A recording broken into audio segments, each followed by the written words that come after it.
Welcome to KNLS web designing classes.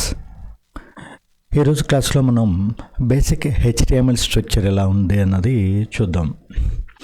చూడండి, ఇక్కడ మీకు మెయిన్ HTML ఒక ఎగ్జాంపుల్ HTML ప్రోగ్రాము యొక్క స్ట్రక్చర్ని ప్లేస్ చేసాం. ఇక్కడ మెయిన్ పార్ట్లో ఉంది చూడండి, head. First of all head అని చెప్పి ఇచ్చాం. ఓకే, అదేవిధంగా నెక్స్ట్ వన్ చూస్తే జాగ్రత్తగా అబ్జర్వ్ చేస్తే బాడీ అని చెప్పి ఉంది. ఓకే, సో ఇక్కడ మనం బేసికల్గా ఈ బాడీలోనే మళ్ళీ స్క్రిప్ట్ వస్తుంది. సో బేసికల్గా ఇక్కడ మీకు ఈ స్ట్రక్చర్ని, ఈ మొత్తం HTML డాక్యుమెంట్ని 3 మెయిన్ సెక్షన్స్ కింద మనం చెక్ చేసుకోవచ్చు. ఒకటి ఫస్ట్ వన్ ఏంటంటే ఈ హెడ్. ఓకే, హెడ్ కింద, అదేవిధంగా నెక్స్ట్ వన్ బాడీ, అదేవిధంగా నెక్స్ట్ స్క్రిప్ట్. ఓకే, సో ఈ 3 పార్ట్స్ కింద మనం దీన్ని డివైడ్ చేయొచ్చు. సో ఒక్కొక్క పార్ట్ గురించి మనం ఇప్పుడు చెక్ చేసుకుంటూ వద్దాం. అసలు హెడ్ అంటే ఏంటి, హెడ్లో ఏముంటాయి. ఓకే, ఇక్కడ హెడ్ యొక్క పర్పస్ ఏమని చెప్తున్నాడు, contains meta information about the document. అంటే ఇక్కడ ఏమవుతుందంటే, మనం ఈ ఫైల్లో రాసిన ఇన్ఫర్మేషన్ ఏదైతే ఉందో అది బ్రౌజర్లో డిస్ప్లే అవ్వదు. ఫర్ ఎగ్జాంపుల్ ఇక్కడ చూడండి, ఇక్కడ ఏదో ఒక ప్రోగ్రామ్ రాసాం, హెలో వరల్డ్ అని చెప్పి ఇక్కడ టైప్ చేసాం. ఓకే, ఇప్పుడు దీన్ని ఓపెన్ చేస్తే ఇక్కడ మనం ఇచ్చిన హెడింగ్ ఏదైతే ఉందో, ఈ పార్ట్లో హెడింగ్ 1 హెలో వరల్డ్ అని ఉంది కదా, అది ఇక్కడ డిస్ప్లే అయింది. ఓకే, వేరేజ్ ఇక్కడ టైటిల్ అని చెప్పి మనం ఇచ్చాం చూసారా, ఈ టైటిల్ డెమో అని ఇచ్చాం. మరి ఇది ఎక్కడన్నా డిస్ప్లే అయిందా? లేదు కదా. సో ఇది ఎక్కడ డిస్ప్లే అయింది మరి చూడండి, ఇక్కడ ఫైల్ నేమ్ దగ్గర పైన ఈ మనకి ట్యాబ్ ఉంది కదా, బ్రౌజర్లో ట్యాబ్స్ ఉంటాయి కదా, ఈ ట్యాబ్ యొక్క నేము అంటే ఈ HTMLకి మనం ఇచ్చిన టైటిల్ ఏంటంటే ఈ ట్యాబ్కి డెమో అని చెప్పి ఇచ్చాం. ఫర్ ఎగ్జాంపుల్ ఇక్కడ KNLS అని చెప్పి మర్చాం అనుకోండి, ఇప్పుడు మళ్ళీ లైవ్ సార్. సో ఇక్కడ KNLS అని చెప్పి చేంజ్ అవుతుంది మళ్ళీ చూడండి. ఓకే, సో ఇది మెటా ఇన్ఫర్మేషన్ అంటే అర్థం. అంటే ఇక్కడ మనం ఈ మీ ఫైల్లో, HTML ఫైల్లో ఈ డేటా ఉంటుంది, బట్ అది ఇక్కడ బ్రౌజర్లో మాత్రం రిఫ్లెక్ట్ అవ్వదు.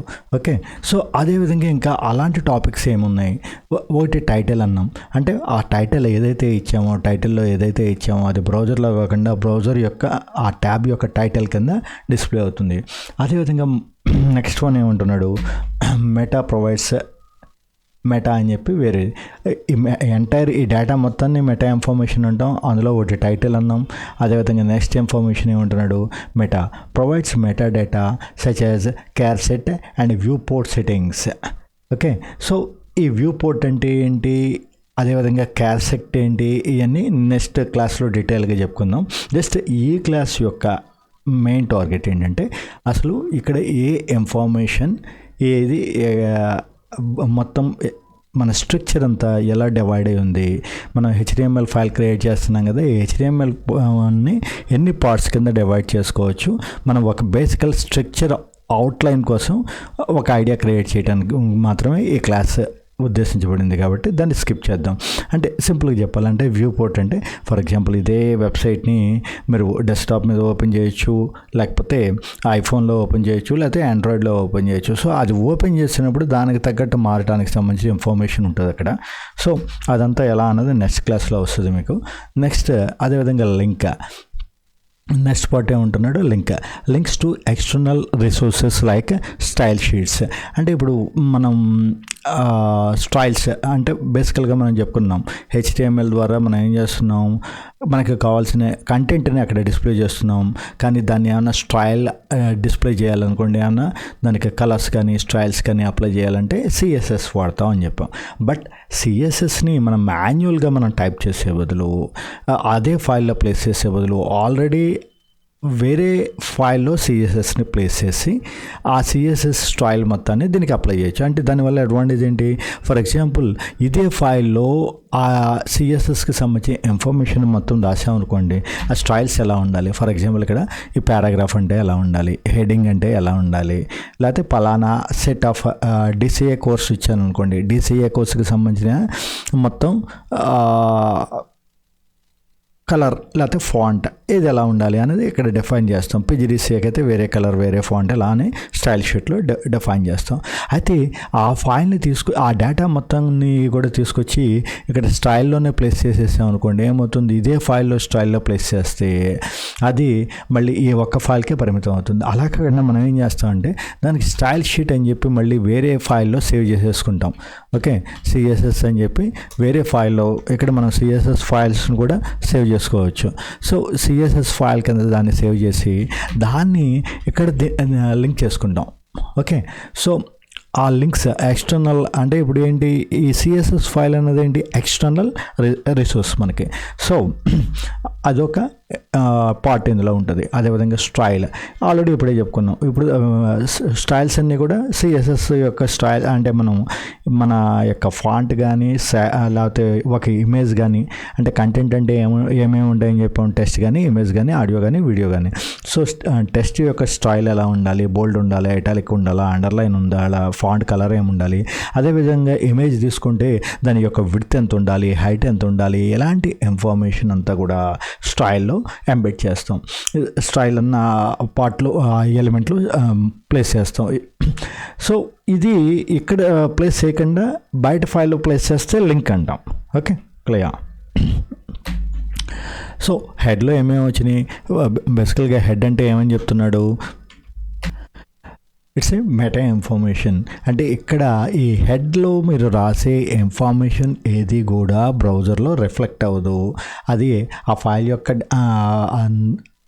ఆ ఫైల్ నేమ్ అంటే మనం ట్యాబ్ నేమ్ అన్నాం. అక్కడ ఈ ఫైల్కి మనం ఏదైతే నేమ్ ఇచ్చామో ఆ నేము ట్యాబ్ నేమ్ కింద అక్కడ డిస్ప్లే అవ్వడానికి టైటిల్ అన్నాం. అదేవిధంగా మెటాలో క్యాసెట్ వ్యూ పోర్ట్స్ అయ్యి అని చెప్పాము. ఇంకా ఇవే కాకుండా లాంగ్వేజ్ అని ఇలాంటివి కూడా ఉంటాయి. పలానా లాంగ్వేజ్ మనం ఇంగ్లీష్ చేస్తున్నాం, తెలుగు, అవన్నీ నెక్స్ట్ క్లాస్లో డీటెయిల్గా వాటి గురించి చూద్దాం. ఈ క్లాస్లో కేవలం మనం కాన్సన్ట్రేషన్ ఎన్ని పార్ట్స్ కింద డివైడ్ అయింది. ఓకే, సో ఇది హెడ్కి సంబంధించిన information. Next one body. So బాడీకి సంబంధించి ఏమంటున్నాడు, contains the content of the HTML document that is displayed in the browser. Main ఇక్కడ ఈ బాడీ పార్ట్లో ఏదైతే ఇస్తున్నామో ఓకే అది మాత్రమే బ్రౌజర్లో డిస్ప్లే అవుతుంది. ఇప్పుడు చూడండి, ఇక్కడ మనం హెడ్లో ఇందాక ఏం చెప్పాం, ఇందులో ఇచ్చింది ఏది డిస్ప్లే అవ్వదు అన్నాం, బాడీలో ఇచ్చింది మాత్రమే డిస్ప్లే అవుతుంది. సో ఇక్కడ బాడీలో మనం ఏమిచ్చాం, హలో వరల్డ్ అని చెప్పి డిస్ప్లే చేసాం. సో అది ఇక్కడ మనకి బ్రౌజర్లో రిఫ్లెక్ట్ అయింది. ఓకే, సో ఇందులో ఏమేమి అవుతాయి, కామన్ ఎలిమెంట్స్ ఏమేమి ఉంటాయి అంటే సాధారణంగా మనం ఈ బాడీ పార్ట్లో ఎలాంటి ఎలిమెంట్స్ని డిస్ప్లే చేస్తాం. Okay, first of all paragraphs already మనం లాస్ట్ క్లాస్లో డిస్కస్ చేసాం వీటి గురించి. ఒక పారాగ్రాఫ్నైనా ఇవ్వచ్చు మీరు. అదేవిధంగా హెడింగ్ 1 to హెడింగ్ 6 మొత్తం 6 రకాల హెడింగ్ స్టైల్స్ ఏదైనా ఇవ్వచ్చు. లేకపోతే ఇమేజ్ కానీ, వీడియో కానీ, ఆడియో కానీ, లేదా లింక్స్ హైఫర్ లింక్స్ ఏమన్నా అంటే అదే మనం ఆల్రెడీ చెప్పుకున్నాం కదా, లింక్స్ వచ్చేప్పటికి హైఫర్ లింక్స్ అంటాం. దాని మీద క్లిక్ చేసినట్లయితే అది సేమ్ వెబ్సైట్లో వేరే పేజ్కైనా వెళ్ళచ్చు, ఎక్స్టర్నల్ లింక్స్లోకైనా వెళ్ళచ్చు. అదేవిధంగా లిస్ట్ ఆర్డర్స్, ఈ టాపిక్స్ అన్నీ మనం నిన్న ఆల్రెడీ డిస్కస్ చేసాం. ఇప్పుడు కొత్తగా వచ్చింది ఏంటి, ఫామ్స్ అంటున్నాడు. అంటే ఇప్పుడు దాకా మనం ఏం చేసాం, కేవలం యూజర్కి మనం ఇన్ఫర్మేషన్ ఇచ్చాం. బట్ యూజర్ నుంచి మనం ఏదన్నా ఇన్ఫర్మేషన్ తీసుకోవాలి. ఫర్ ఎగ్జాంపుల్ అడ్మిషన్ ఫామ్ ఉందనుకోండి, అడ్మిషన్ ఫామ్లో మనం అడుగుతాం నేమ్ ఏంటి, నీ పేరేంటి, ఫాదర్ నేమ్ ఏంటి, డేట్ ఆఫ్ బర్త్ ఏంటని. మరి యూజర్ మళ్ళీ తిరిగి అది ఇన్పుట్ ఇవ్వాలి కదా, మనకి ఆడిచ్చిన డేటాని తీసుకొని మనం సేవ్ చేసుకోవాలి కదా. అలా చేయాలి అంటే దాన్ని ఫామ్స్ అంటాం. ఓకే, సో ఈ ఫామ్స్ని కూడా ఈ పార్ట్లోనే మనం మెన్షన్ చేయడం అనేది జరుగుతుంది. ఓకే, ఆ ఫామ్స్ గురించి తర్వాత ఇంటరాక్టివ్ క్లాసెస్. అంటే సింపుల్గా చెప్పాలంటే ఫామ్స్ అన్నది వెబ్ డిజైనింగ్ పార్ట్ 1లో రాదు, ఫుల్ స్టాక్ అంటాం కదా. మొత్తం ఈ కోర్సు మొత్తాన్ని ఫుల్ స్టాక్ వెబ్ డెవలప్మెంట్ అంటాం. ఫుల్ స్టాక్ వెబ్ డిజైనింగ్ వచ్చేప్పటికి మనకు 2 పార్ట్స్ కింద చేసుకుంటాం, పార్ట్ 1, పార్ట్ 2. పార్ట్ 1లో ఏంటంటే కేవలం స్టాటిక్ వెబ్సైట్స్, అంటే మనం ఇన్ఫర్మేషన్ ఇస్తాం కానీ వాడి నుంచి మనం ఎలాంటి ఇన్ఫర్మేషన్, యూజర్ నుంచి ఎలాంటి ఇన్ఫర్మేషన్ తీసుకొని దాన్ని సేవ్ చేయం. సో యూజర్ నుంచి ఇన్ఫర్మేషన్ తీసుకొని సేవ్ చేయాలి అంటే మళ్ళీ దానికి ఏం కావాలి, యూజర్ ఇచ్చిన డేటా మొత్తాన్ని కూడా ఒక డేటాబేస్ మెయింటైన్ చేయాలి. ఆ డేటాబేస్ అంతా ఎలా ఆర్గనైజ్ చేయాలి, అదేవిధంగా ఈ డేటాబేస్ని ఎలా కనెక్ట్ చేయాలి, ఇవన్నీ కూడా థింగ్స్ ఉంటాయి, చాలా థింగ్స్ ఉంటాయి. అవన్నీ నెక్స్ట్ పార్ట్లో వస్తాయి. సో మేబీ మనం పార్ట్ 1కి సంబంధించి మాత్రం ఇక్కడ వెబ్ డిజైనింగ్ క్లాసెస్లో మాత్రం ఈ ఫార్మ్స్ అన్న కంటెంట్ అయితే మీకు రాదు. బట్ ఈ ఫార్మ్స్ ఎవరికి వస్తుంది? ఫుల్ స్టాక్ వెబ్ డెవలప్మెంట్లో పార్ట్ 2 వాళ్ళకి వస్తుంది ఇది. సో అయితే అసలు ఈ HTML ఎంటైర్ బాడీలో ఏముంటాయని చెప్పుకుంటున్నాం కాబట్టి ఆ టాపిక్ గురించి మనం డిస్కస్ చేస్తున్నాం. అదేవిధంగా నెక్స్ట్ వన్ ఇంకేమున్నాయి అంటున్నాడు. స్ట్రక్చర్ ఎలిమెంట్స్, డివ్స్ అని, డివిజన్స్ అని, హెడరు, ఫోటరు, మెయిన్, సెక్షను, ఆర్టికల్స్ ఇలా రకరకాలు ఇస్తాడు. అంటే పలానా ఒక type of segment, for example article తీసుకున్నాం అనుకోండి. ఒక న్యూస్ పేపర్ ఉంది, న్యూస్ పేపర్లో ఆర్టికల్స్ ఏమేమి ఉంటాయి? ఒకటి పొలిటికల్ ఆర్టికల్ ఉండొచ్చు, లేదా ఏ సినిమాకి సంబంధించిన ఆర్టికల్ ఉండొచ్చు. అదేవిధంగా హెడర్ తీసుకున్నాం అనుకోండి, హెడరు, ఫోటరు. హెడర్లో మనం పేజ్ యొక్క టాప్లో ఏమి ఇవ్వాలి, పేజ్ యొక్క బాటంలో, వెబ్సైట్ బాటంలో ఏమి ఇవ్వాలి అంటే సాధారణంగా చూడండి, మన కాంటాక్ట్ నెంబర్స్ కానీ, అదేవిధంగా మన లొకేషన్ కానీ అడ్రస్ కానీ ఏదైనా ఇలాంటివన్నీ కూడా మనం సాధారణంగా హెడర్ అండ్ ఫోటోలో మెయింటైన్ చేస్తూ ఉంటాం.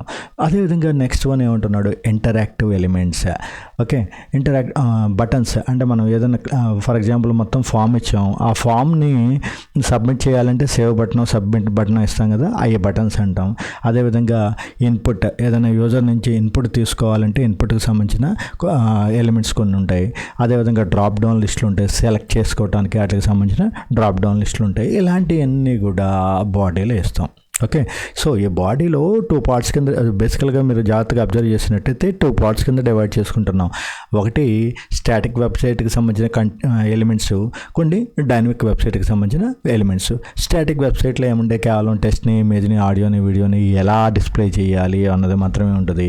వెరాజ్ ఎప్పుడైతే డైనమిక్ వెబ్సైట్కి వెళ్ళామో దాంట్లో యూజర్ నుంచి ఇన్పుట్ తీసుకోవడానికి ఫామ్స్ అని, బటన్స్ అని ఇలాంటివన్నీ కూడా యూజ్ చేస్తాం. అది బాడీకి సంబంధించిన ఇన్ఫర్మేషన్. అంటే ఈ బాడీలో మెయిన్ మనం కంటెంట్ బ్రౌజర్లో మీకు ఏదైతే కనబడుతుందో ఎదుర్కొంటా ఉండే ఇన్ఫర్మేషన్ అంతా కూడా ఎక్కడి నుంచి వస్తుంది? ఈ బాడీ నుంచే వస్తుంది. ఓకే, మనకి కనపడిన డేటా అంతా కూడా హెడ్లో ఉంటుంది, కనిపించే డేటా అంతా బాడీలో ఉంటుంది. ఓకే, అది సెకండ్ పార్ట్. అదేవిధంగా నెక్స్ట్ వన్ ఏంటంటున్నాం, script. Embeds or references JavaScript code to add interactivity and functionality to the web page. Okay, so అదే కదా మెయిన్. మనం ఏం చెప్పాం, అదివరకు ఒక ఎగ్జాంపుల్ చెప్పుకునేటప్పుడు వెబ్సైట్ అన్నది ఒక సినిమా అనుకుంటే ఆ సినిమాలో క్యారెక్టర్స్ తీసుకొచ్చి అక్కడ ప్లేస్ చేస్తున్నాం, వాడికి దాన్ని HTML అన్నాం. ఆ కాస్టింగ్ అంతా పలానా హీరో, పలానా హీరోయిన్, పలానా విలన్ అలా కాస్టింగ్ ప్లేస్ చేస్తున్నాం. తర్వాత ఏం చేస్తున్నాం, వాళ్ళకి మేకప్ చేస్తున్నాం. బట్ స్టోరీ లేకపోతే అది సినిమా చూడదు కదా, ఆ స్టోరీని స్క్రిప్ట్ పార్ట్. ఈ స్క్రిప్ట్ పార్ట్లో ఇంటరాక్టివిటీ అన్నది మనం ఇస్తాం. అంటే దాన్ని క్లిక్ చేస్తే ఏమవ్వాలి, లేకపోతే ఫామ్ సబ్మిట్ చేసినప్పుడు ఏమవ్వాలి, ఇలాంటి ఇన్ఫర్మేషన్ అంతా కూడా స్క్రిప్ట్లోనే మనం ఇస్తాం. సో ఇందులో ఇంకొద్దిగా డీటెయిల్గా ఏమి ఇస్తున్నాడో చూద్దాం.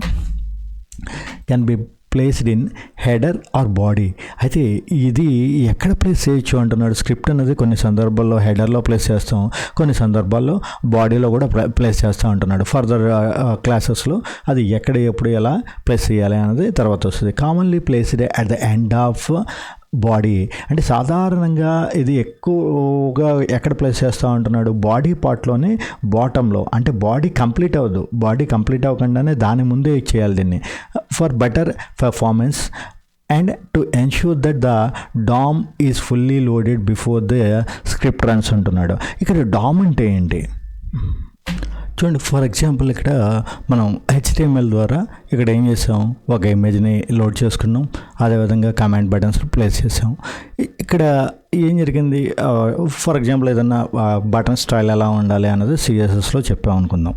ఇప్పుడు ఆల్రెడీ పేజ్ ఓపెన్ అయిపోయింది. ఓకే, అందులో కావాల్సిన కంటెంట్ని డిస్ప్లే చేసేసింది, CSS ద్వారా స్టైల్స్ని అప్లై చేసింది. ఇప్పుడు మనం ఈ బటన్ని క్లిక్ చేసాం అనుకోండి, ఏమైంది, ఇక్కడ సమ్ చేంజ్ అనేది వచ్చింది. అంటే ఈ బటన్ క్లిక్ చేయడంతో బల్బ్ ఆన్ అయిందా, ఆఫ్ అయిందా అనేది ఇలా డిస్ప్లే అవుతుంది కదా. సో ఇక్కడే డామ్ యొక్క అవసరం ఉంది. అంటే మనం ఈ డామ్ అన్నది ఏం చేస్తుంది అంటే ఆల్రెడీ లోడ్ అయిన పేజీలో మనం ఏదన్నా ఒక బటన్ క్లిక్ చేసినప్పుడు అంటే ఈ ఈవెంట్ జరిగినప్పుడు ఏది ట్రిగ్గర్ అవ్వాలి అంటే ఫర్ ఎగ్జాంపుల్ మనం బటన్ క్లిక్ చేసే అన్న ఈవెంట్ చేసాం, ఆటోమేటిక్గా అదేమైంది బల్బ్ ఆన్ అవ్వటం అన్న ట్రిగ్గర్ ప్రాసెస్ని కంప్లీట్ చేసింది. అంటే ఇక్కడ ఆల్రెడీ మీ వెబ్ పేజ్లో ఉన్న ఇన్ఫర్మేషన్ డైనమికల్గా అప్డేట్ అవ్వాలి అంటే కనుక జావా స్క్రిప్ట్ కావాలి. ఆ జావా స్క్రిప్ట్ని ఇనిషియేట్ చేసేది ఎవరు? DOM. Okay, so document object model అంటాం. అంటే ఎంటైర్ డాక్యుమెంట్ ఆబ్జెక్ట్ అంతా కూడా అక్కడ ఉంది కదా, ఈ మోడల్ మొత్తాన్ని కూడా ఎగ్జిక్యూట్ చేయడానికి కావాల్సిన మెయిన్ ఈ డాక్యుమెంట్లో ఏదైనా మారాలి, డైనమిక్గా అప్డేట్ అవ్వాలి అంటే మనం క్లిక్ చేసినప్పుడు ఏమవుతుంది, ఇక్కడ ఇది చేంజ్ అవుతుంది కదా. ఎలా చేంజ్ అవ్వాలంటే యాక్చువల్గా మనకేం కావాలి? స్క్రిప్ట్ కావాలి, జావా స్క్రిప్ట్ కావాలి. బట్ ఆ జావా స్క్రిప్ట్ని ఇనిషియేట్ చేయాలి అంటే మనకేం కావాలి అంటే సింపుల్గా ఇప్పుడు కారు ముందుకెళ్ళాలంటే కనుక ఏం కావాలి? ఇంజిన్ బంద్ చేయాలి. బట్ ఇంజిన్ బంద్ చేయాలంటే ఇగ్నిషన్ మనకు కావాల్సిందంటే ఇగ్నిషన్ కీ.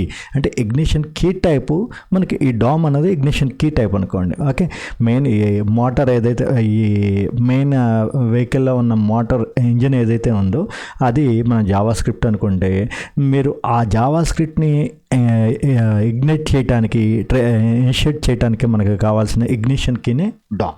ఓకే, సో ఇది మనకి స్క్రిప్ట్ కంటెంట్లో ఉన్న ఇన్ఫర్మేషన్. సో ఇవాళ క్లాస్లో బేసికల్గా మనం ఏం చేస్తాం, అసలు డాక్యుమెంట్ యొక్క స్ట్రక్చర్ ఎలా ఉంటుంది, మనం ఏదైనా ఒక HTML తీసుకుంటే ఎన్ని పార్ట్స్ కింద ఉన్నాయన్నాం, హెడ్, బాడీ, అదేవిధంగా స్క్రిప్ట్ కింద డివైడ్ చేసాం. సో హెడ్లో ఏముంటాయి అన్నది చెప్పుకున్నాం. ఈ హెడ్లో మెయిన్ ఏంటి? మెటా ఇన్ఫర్మేషన్, ఇక్కడ డిస్ప్లే చేసే ఇన్ఫర్మేషన్ ఏది కూడా బ్రౌజర్లో డిస్ప్లే అవ్వదు. వేరే అదేవిధంగా బాడీ వచ్చేప్పటికి ఇక్కడ మనం ఇచ్చే ఇన్ఫర్మేషన్ మాత్రమే బాడీలో డిస్ప్లే మెయిన్ బ్రౌజర్లో డిస్ప్లే అవుతుంది.